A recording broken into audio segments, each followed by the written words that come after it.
Hello guys, good morning and welcome to my YouTube channel SK Gupta classes Ranchi. तो last class में हम लोग discuss कर रहे थे अबाउट अकाउंट्स। अकाउंट में हम लोग देख रहे थे book keeping, accounting and accountancy. सबसे पहले आपको ये मीनिंग क्लियर करना पड़ेगा कि तीनों का रियल मीनिंग क्या है और तीनों में बेसिक डिफरेंसेस क्या है। ठीक है, जनरली ये बोला जाता है कि बुक कीपिंग, अकाउंटिंग और अकाउंटेंसी में कोई डिफरेंस नहीं है। Okay, all these are the similar words, all these are the similar words. ठीक है, सिमिलर वर्ड्स का मीनिंग क्या हुआ कि सबका मीनिंग एक है। ठीक है, तो सबका मीनिंग एक है तो उसको तीन नाम क्यों दिया गया? केवल उसको अकाउंटिंग ही बोलता या अकाउंटेंसी ही बोलता या बुक कीपिंग ही बोलता, लेकिन इसको थ्री पार्ट में क्लासिफाई किया। बोला कि नहीं, तीनों में डिफरेंसेस है। ठीक, और वो डिफरेंसेस होता है प्रोसेस का। किस चीज का डिफरेंसेस होता है? प्रोसेस का डिफरेंसेस होता है। ठीक, तो लास्ट क्लास में जब हम बुक कीपिंग को हम डिफाइन कर रहे थे तो उस समय हम थोड़ा सा जो प्रोसेस लिए थे, कुछ प्रोसेस को मैंने कम कर दिया था। आइडेंटिफाइंग लिया था, रिकॉर्डिंग लिया था एंड क्लासिफाइंग लिया था। ठीक, इस बार हम आपको थोड़ा सा इसको अमेंड करके इसमें मैंने दो प्रोसेस को और ऐड किया है, मेजरिंग एंड समराइजिंग। ठीक है, अब देखिए यहां पर आपका कितना प्रोसेस आया? 1, 2, 3, 4 एंड 5 प्रोसेस आया। तो डेफिनेटली जब हम अकाउंटिंग में जाएंगे तो इसका ये प्रोसेस इंक्रीज करेगा। ठीक है, उसमें आएगा एनालाइजिंग, आएगा इंटरप्रेटिंग, आएगा कम्युनिकेटिंग, आएगा। ठीक, तो यहाँ प्रोसेस क्या हो रहा है? इंक्रीज कर रहा है। ठीक, तो अकाउंटिंग में प्रोसेस इंक्रीज करेगा और अकाउंटेंसी में क्या होगा इसको थोड़ा सस्पेंस में रहने दीजिए, पहले हम बुक कीपिंग को ही समझते हैं। तो यहाँ हम एक क्वेश्चन लाए थे लास्ट क्लास के वीडियो में कि एक क्वेश्चन आया था, book keeping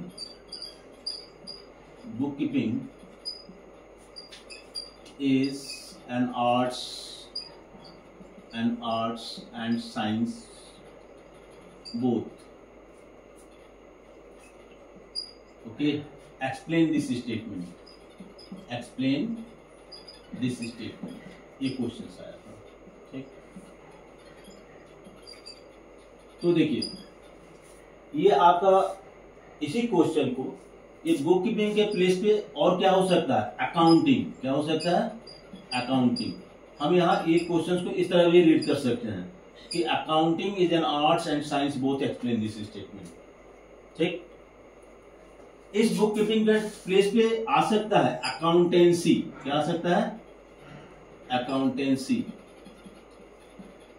is an arts and science both, explain this statement.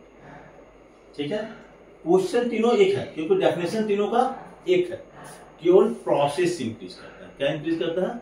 Process. ठीक है, तो अब यहां पर हम बोले कि accounting is an arts and science both, इसको आपको एक्सप्लेन करना है। इट मींस आपको क्या करना था? लास्ट क्लास में मैंने कुछ डिस्कस किया था इसके बाद। आपको ये बतलाया था कि आप साइंस के प्रॉपर्टीज को निकालो और उसके प्रॉपर्टीज को मैच करो अकाउंटिंग के प्रॉपर्टी से। यदि दोनों मैच कर रहा है, साइंस का प्रॉपर्टी और अकाउंटिंग का प्रॉपर्टी दोनों मैच कर जाए, तो हम बोल सकते हैं कि अकाउंटिंग इज साइंस। ठीक है, आर्ट्स का प्रॉपर्टीज निकालिए, आर्ट्स के प्रॉपर्टी को किसके प्रॉपर्टी से मैच करेंगे? अकाउंट्स के प्रॉपर्टी से मैच करेंगे। यदि दोनों मैच कर गया, इसका मीनिंग क्या हुआ कि accounting is arts. Accounts commerce तो है ही है। चलिए ठीक है, तो हम बोल रहे थे कि व्हाट इज साइंस। क्या पूछे थे आपसे? What is science. आप लोगों ने बहुत कुछ रिप्लाई भी किया था लास्ट क्लास के वीडियोज में, वो चीज है। और हम बतलाए थे उसमें शर्मा सर का एक एग्जांपल्स भी दिए थे जो बतलाए थे कि developed knowledge is called science. ठीक है, उसमें न्यूटन वगैरह का एग्जांपल दिए। ठीक, अब यहां पर यदि हम सब्जेक्ट के हिसाब से देखें तो सब्जेक्ट के हिसाब से साइंस में कौन कौन सा सब्जेक्ट आएगा? फिजिक्स आएगा, केमिस्ट्री आएगा, मैथ्स आएगा, ठीक, यही हम लोग जानते हैं ना, बायो आएगा, यही सब हम लोग जानते हैं ना। लेकिन हम बोलेंगे कि होम साइंस भी आएगा, गलत है क्या? पॉलिटिकल साइंस भी आएगा, गलत है? हाँ, गलत नहीं ना है। होम साइंस भी आएगा, पॉलिटिकल साइंस भी आएगा, इकोनॉमिक्स भी आएगा, ठीक, इकोनॉमिक्स भी आएगा, और क्या आएगा? कंप्यूटर साइंस भी आएगा। तो चलिए यहाँ पर एक छोटा सा हम साइंस हम लोग समझ रहे हैं, ठीक है, कि जो भी है मेरे आसपास में जो घटनाएं घटती है, ठीक है, उसको हम लोग क्या बोलते हैं? साइंस बोलते हैं, ठीक। लेकिन इसका डेप्थ मीनिंग हम लोग समझेंगे तो एक छोटा सा एक डेफिनेशन हम लोग कंप्यूटर साइंस का नोट करते हैं। कंप्यूटर साइंस में कंप्यूटर, और ये आपको बहुत ज्यादा क्लियर करेगा। कंप्यूटर साइंस में आपने पढ़ा होगा सॉफ्टवेयर, क्या पढ़ा होगा? सॉफ्टवेयर, या पढ़ा होगा प्रोग्राम। पढ़े थे कि नहीं पढ़े थे? Yes no? पढ़े थे? आप बता सकते हैं कि प्रोग्राम क्या होता है? What is program? पढ़े? What is programme?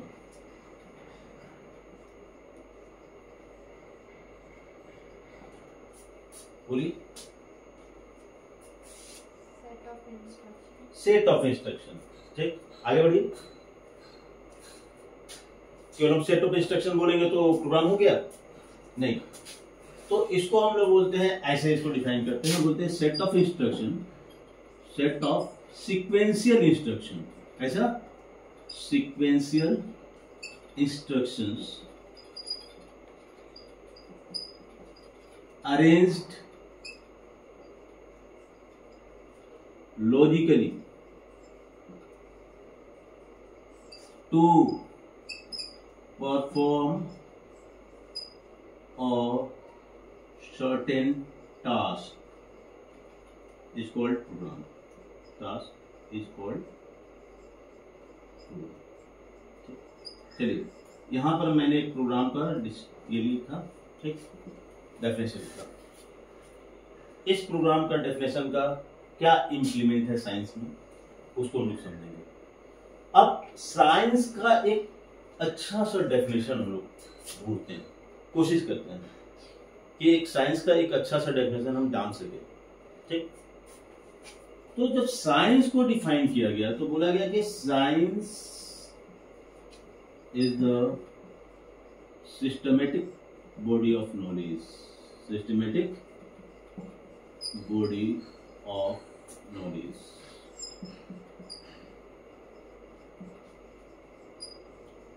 which establish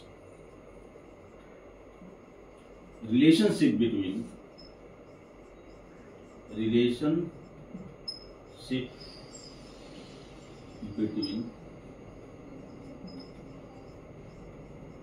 cause and their effects, cause and their effects, which are universal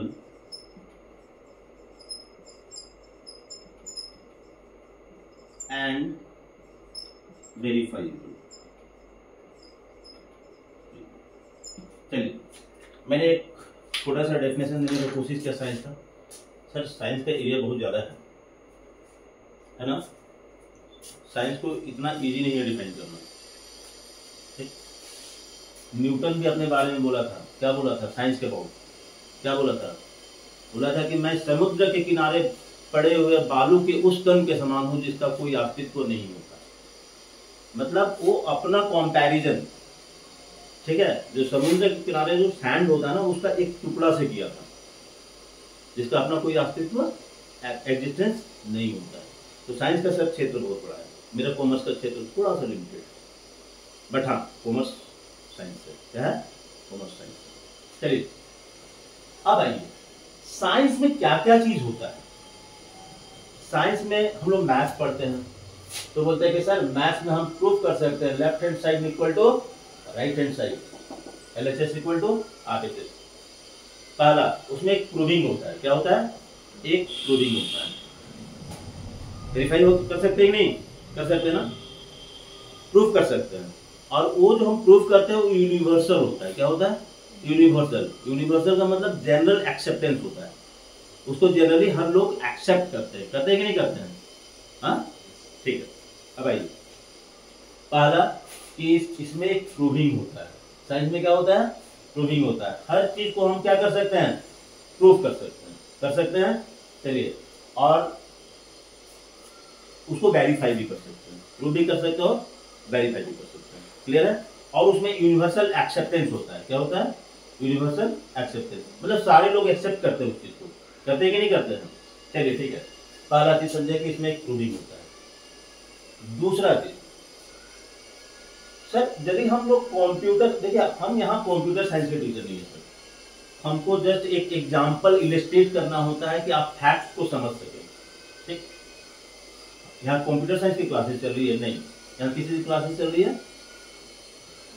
accounts की क्लासेस चल रही है। ठीक, तो उसका जो बेसिक चीज है उसको क्लियर करने के लिए डेफिनेशन हमको लेना पड़ा। ठीक, बोला कि सेट ऑफ सीक्वेंशियल इंस्ट्रक्शन, इसका मतलब क्या हुआ? Arrange logically. यदि हम लोग एक प्रोग्राम डेवलप करते हैं, यदि मान लो कोई एडिशन का प्रोग्राम डेवलप करते हैं, ठीक, तो प्रोग्राम हम लोग कैसे कैसे डेवलप करते हैं? पहले तो उसको फ्लो चार्ट में, कहाँ डेवलप करेंगे? फ्लो चार्ट पढ़े ना? Pictorial representation of a program is called flow chart. हम लोग पढ़ेंगे नहीं पढ़ेंगे? ठीक, उसके बाद एल्गोरिदम, उसको लैंग्वेज में लिखते हैं। किस में लिखते हैं? लैंग्वेज में। वहां कुछ सिंबल यूज नहीं होता है। एल्गोरिदम में हम लोग कहते हैं step 1, step 2, step 3, step 4, step 5।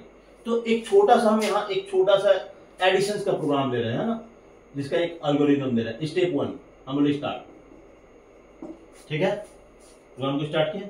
हम लोग को क्या प्रोग्राम बनाना है? एडिशन का, दो नंबर को ऐड करना है और वो जो भी आउटपुट होगा उसको डिस्प्ले करना है अपने स्क्रीन पर। स्टेप 2 में बोले इनपुट ए एंड बी, दो वेरिएबल को इनपुट कराएंगे जिसमें नंबर मेरा स्टोर होगा जाकर के। फिर स्टेप 3 में बोले C equal to A plus B. मैंने क्या किया? दोनों वेरिएबल का जो नंबर था उसको स्टोर कहां कर दिया? सी में। ठीक, स्टेप 4 हम बोले प्रिंट सी, किस चीज को डिस्प्ले करो? एडिशन ऑफ टू नंबर को डिस्प्ले करो। ठीक, और स्टेप 5 में मैंने प्रोग्राम को क्या कर दिया? एंड कर दिया। ठीक, अब जरा सा सोचो, हम प्रोग्राम को जब एग्जीक्यूट करेंगे सिस्टम में, तो सबसे पहले आएगा इनपुट ए, इनपुट बी, दो नंबर को इनपुट कराएगा। आप दो नंबर उसमें डालोगे, वो स्टोर सी में हो जाएगा। फिर वो किसको डिस्प्ले कर देगा? सी को डिस्प्ले करेगा ना, मतलब दो नंबर के एडिशंस को डिस्प्ले करेगा और प्रोग्राम क्या होगा? एंड कर जाएगा। यही होगा ना? जरा सोचो तो कि स्टेप 1 को हम स्टेप 3 में ला दें, ठीक, स्टेप 2 को स्टेप 1 में ला दें, फिर स्टेप 3 वाला को स्टेप 5 में कर दें, स्टेप 5 वाला को स्टेप 4 में कर दें, कभी भी ये प्रोग्राम एग्जीक्यूट करेगा? प्रोग्राम एग्जीक्यूट करेगा? रन करेगा? नहीं रन करेगा। ठीक, तो देखिए इसमें स्टेप्स है। क्या है? स्टेप्स। और उसको हम लोग अरेंज किए ना अपने माइंड से, अपने लॉजिक से। ठीक, उसमें एक सीक्वेंस डाले। क्या डाले? एक सीक्वेंस डाले। तो यही बोला कि सेट ऑफ सीक्वेंशियल इंस्ट्रक्शन, मतलब जो स्टेप्स है उसमें सीक्वेंस है। क्या है? सीक्वेंस है। अरेंज लॉजिकली, जो हम सीक्वेंस बनाए वो अपने माइंड से बनाए कि मेरा प्रोग्राम एग्जीक्यूट करे to perform a certain task. ये क्या किया कि अपना जो उसको वर्क दिए उसको वो कंप्लीट किया। ठीक है, इज कॉल्ड प्रोग्राम। आप समझ गए? तो देखिए सबसे पहले उसमें क्या था? एक सीक्वेंशियल इंस्ट्रक्शन था जिसको मैंने लॉजिकली अरेंज किया। दैट मींस कि मैंने स्टेज प्रोवाइड किया। क्या प्रोवाइड किया? स्टेज। और जो स्टेज प्रोवाइड किया वो सिस्टमैटिक मैनर्स में किया। किस मैनर में? Systematic manner. चलिए, तो यहां पर हम देखें कि एक तो होता है कि हम इसको प्रूव कर सकते हैं, दूसरा बोले कि इसमें स्टेज होता है। क्या होता है? ठीक, सीक्वेंशियल इंस्ट्रक्शन होता है। समझ गया?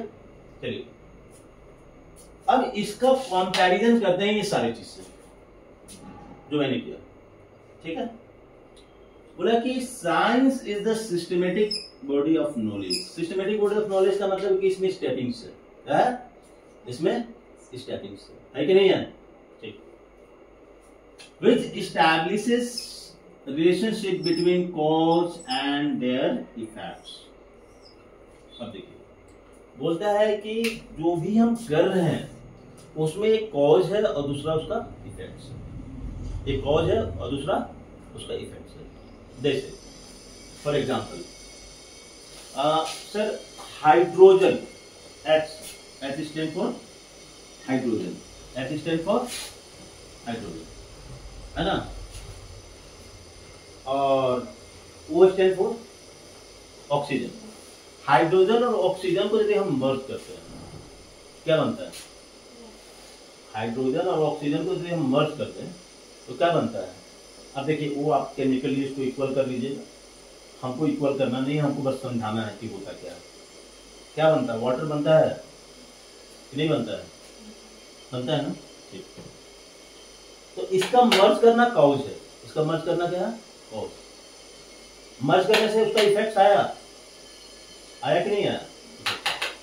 वही बोला, जो कॉज और उसके इफेक्ट्स में एक रिलेशन को एस्टैब्लिश करता है। ठीक है, रिलेशन एस्टैब्लिश किया, दैट मींस रिजल्ट प्रोड्यूस किया, और जो रिजल्ट प्रोड्यूस किया वो यूनिवर्सल है। Which are universal. यूनिवर्सल का मतलब जनरल एक्सेप्टेंस है, सारे लोग उसको एक्सेप्ट करते हैं, और यदि कोई लोग एक्सेप्ट नहीं करेगा तो हम उसको प्रूव कर सकते हैं। ठीक, साइंस के ही डेफिनेशन होना चाहिए, डेफिनेशन। चलिए अब साइंस के अबाउट जानते हैं। साइंस में आपका, आप देखिए तो साइंस का अपना प्रिंसिपल्स है कि नहीं? लॉ ऑफ मोशन क्या है? वो प्रिंसिपल्स है, क्या है? प्रिंसिपल्स है ना। ठीक, तो साइंस का अपना प्रिंसिपल्स है, और जहां प्रिंसिपल्स होगा वहां एजम्पशंस भी होगा और एक्सेप्शंस भी होगा। जहां प्रिंसिपल होगा उसका अपना एजम्पशंस भी है और एक्सेप्शंस भी है। ठीक है, तो आप ये चीज समझिए कि जहां जहां आपको प्रिंसिपल्स मिलेगा वो साइंस है, और यदि प्रिंसिपल मिलेगा तो साथ साथ में क्या मिलेगा? एजम्पशंस और एक्सेप्शंस। नहीं मिलेगा? ठीक, तो यहां पर हम इसको बोल सकते हैं ऐसे कि science has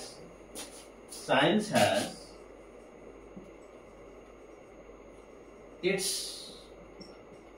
on principles,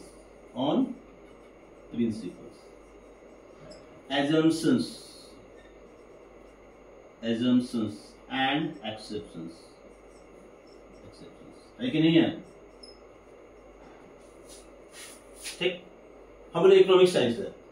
demand बोलता है higher the price lower the demand, lower the price higher the demand, है कि नहीं है? तो ये आपका क्या हो गया? एक प्रिंसिपल्स हो गया, तो उस प्रिंसिपल के साथ में एक्सेप्शंस भी है और एजम्पशंस भी। एजम्पशंस मतलब वो कुछ बातों पर डिपेंड करता है कि वो प्रिंसिपल वर्क करेगा कि नहीं करेगा। एक्सेप्शंस का मतलब क्या हुआ? यदि उन बातों को आप नहीं मानोगे तो वर्क नहीं करेगा। एक्सेप्शन वही है ना। ठीक, बात समझ गया? चलिए, क्लियर हो गया? साइंस का हम लोग प्रॉपर्टीज निकाले। क्या प्रॉपर्टीज निकाले? कि साइंस का अपना प्रिंसिपल्स है, अपना एजम्पशंस है, अपना एक्सेप्शंस है। चलिए ठीक है, अब इसका कोई वर्क नहीं है, हम लोग समझ गए हैं कि साइंस का 3 प्रॉपर्टीज है, उसका प्रिंसिपल्स है, एजम्पशंस है और एक्सेप्शंस है। अब यदि हमको ये प्रूव करना है कि अकाउंटिंग इज साइंस, तो हमको ये समझना पड़ेगा क्या अकाउंटिंग का अपना प्रिंसिपल्स है ना। यदि अकाउंटिंग का अपना प्रिंसिपल है तो उसमें भी एजम्पशंस होगा, उसमें भी एक्सेप्शंस होगा। तो जो प्रॉपर्टी साइंस का है वही प्रॉपर्टी किसका है? अकाउंटिंग का। तो बतलाइए कि अकाउंटिंग साइंस है कि नहीं है? अकाउंटिंग साइंस है।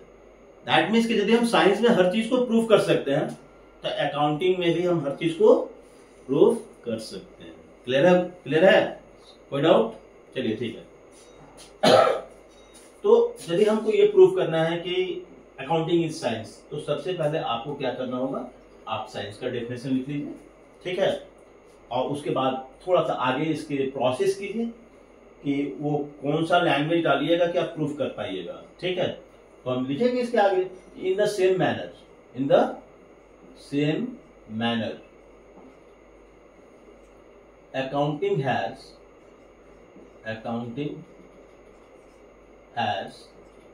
also its own principles,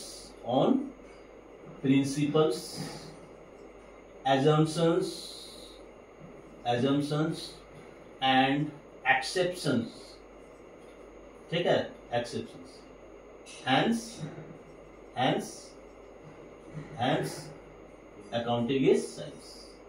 रुकिए, नहीं किए, अकाउंटिंग इज साइंस. क्लियर हुआ? पहले क्या करना होगा आपको? साइंस को डिफाइन कर लीजिए, उसके आगे लिखिए in the same manner. Accounting का भी अपना प्रिंसिपल्स है, अपना एजम्पशंस है, अपना एक्सेप्शंस है. तो अकाउंटिंग क्या है? साइंस. क्लियर हो गया? चलिए, अब हमको दूसरा प्रूफ करना है कि अकाउंटिंग आर्ट्स भी है. क्या है? अकाउंटिंग आर्ट्स भी है. प्रूफ करना है. ठीक. तो देखिए, जब आप वीडियोस देखते ना, वो टाइम टू टाइम मैं कंटेंट इरेज करता जाऊंगा. ठीक. आपको लास्ट कंटेंट देखना है, आप स्क्रीनशॉट ले लीजिए कंटेंट का, और स्क्रीनशॉट लेकर के फिर आप बैक जाइए, फिर आप देख सकते हो कि उसमें क्या क्या था. क्लियर हो गया? चलिए, अब हम लोग सेकेंड स्टेज देखते हैं कि अकाउंटिंग आर्ट्स भी है. अकाउंटिंग आर्ट्स भी है, तो इसको मैं इरेज कर देता हूं.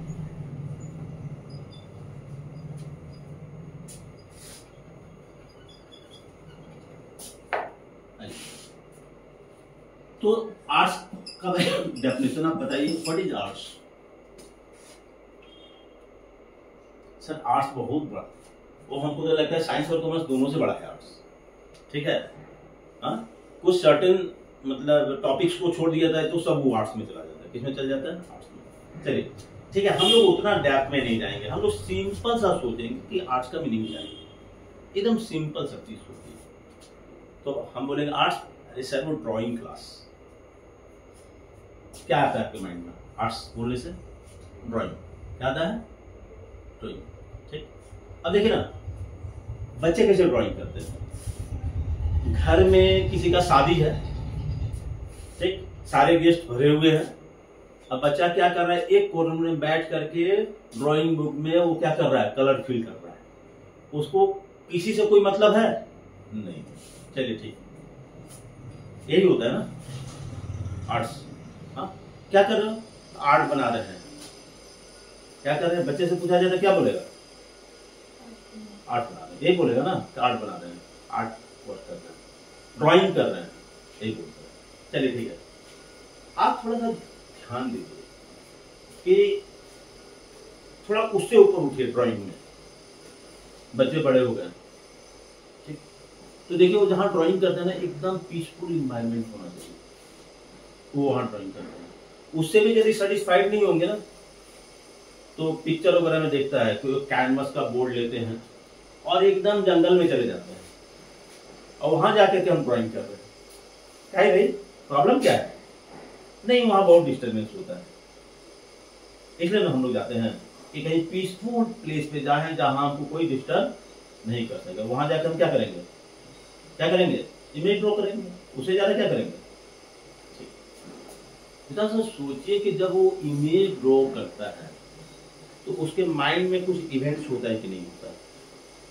उसके माइंड में कुछ इवेंट चल रहा है कि नहीं चल रहा है? और वो उस इवेंट्स को क्या कर रहा है? इमीडिएट रिकॉर्ड कर रहा है. क्या कर रहा है? उसको इमीडिएट रिकॉर्ड कर रहा है, इम्प्लीमेंट कर रहा है. ठीक है, जो भी वो इमेज ड्रॉ कर रहा है कि नहीं कर रहा है? चलिए ठीक है. तो आर्ट्स को जब डिफाइन किया गया तो बोला गया है कि practical application of knowledge, practical application of knowledge is called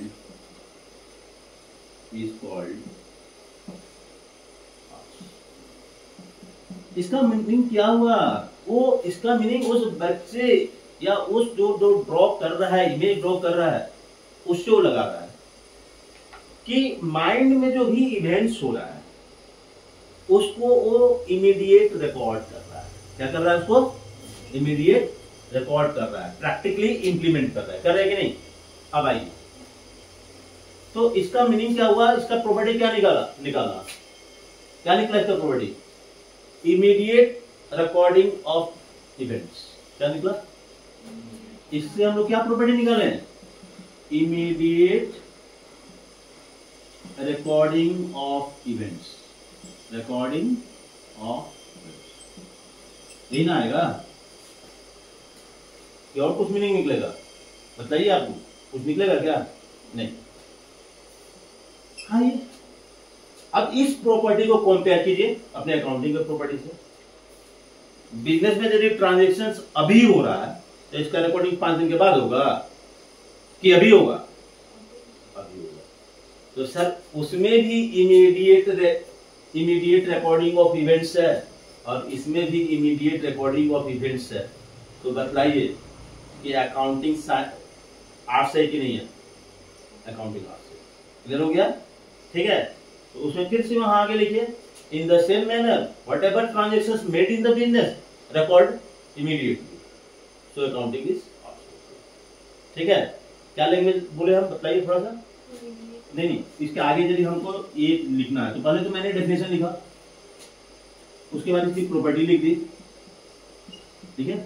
अब इसको कंपेयर करना है, किससे कंपेयर करना है, अकाउंटिंग से। क्या लैंग्वेज क्या यूज करेंगे बताइए, क्या लिखेंगे, इन द सेम मैनर। बोलिए, थोड़ा सा लैंग्वेज डेवलप कीजिए सर। आप यदि कुछ अच्छा करना चाहते हैं तो अकाउंटिंग का अपना लैंग्वेज है, अकाउंटिंग के अबाउट बतलाया जाता है कि accounting is the language of business. क्या बोला जाता है, accounting is the language of business and if you are able to understand that language then you will be able to solve the numerical problems, otherwise you can't. Clear है? So try to develop your accounting language. जब भी हम कुछ queries करते हैं ना तो आपको बताना पड़ेगा, हाँ सर ये लैंग्वेज आएगा, बताइए। हम लिखेंगे in the same manner whatever transactions made in the business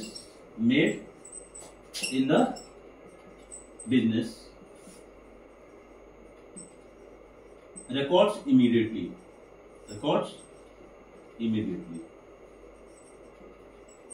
ठीक है। ट्रांजैक्शन होना एक इवेंट है, ट्रांजैक्शन होना क्या है, एक इवेंट है। इवेंट हुआ और उसको क्या किया, हम रिकॉर्ड किए। तो हम लिख सकते हैं कि हैंस बोलिए, and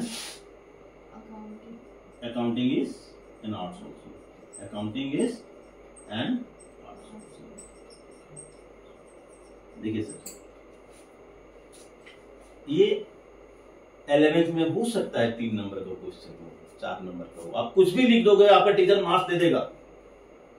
बट यदि यही क्वेश्चन आपका सीए में आ जाए तो आपको कुछ इस तरह से ही लिखना होगा, क्योंकि सीए में आपका ऑब्जेक्टिव भी होता है और सब्जेक्टिव भी होता है। जो आप लैंग्वेज देंगे वो आपके सोच को क्लियर करता है, आपके थिंकिंग लेवल को बतलाता है कि आप किस लेवल तक थिंक करते हो। इसलिए ना, चलिए ठीक है। तो ये हम लोग समझ गए सर, मैंने इस क्वेश्चन को सॉल्व किया। Accounting is an arts and science both, book keeping is an arts and science both, accountancy is an arts and science. Clear हो गया। अब आइए, अब थोड़ा सा हम लोग इसके प्रोसेस को देखते हैं। क्या देखते हैं, इसके प्रोसेस को। अब आइए, प्रोसेस ऑफ बुक कीपिंग। अभी मैं अकाउंटिंग में नहीं किया हूं, अभी हम देख रहे हैं क्या, प्रोसेस ऑफ बुक कीपिंग।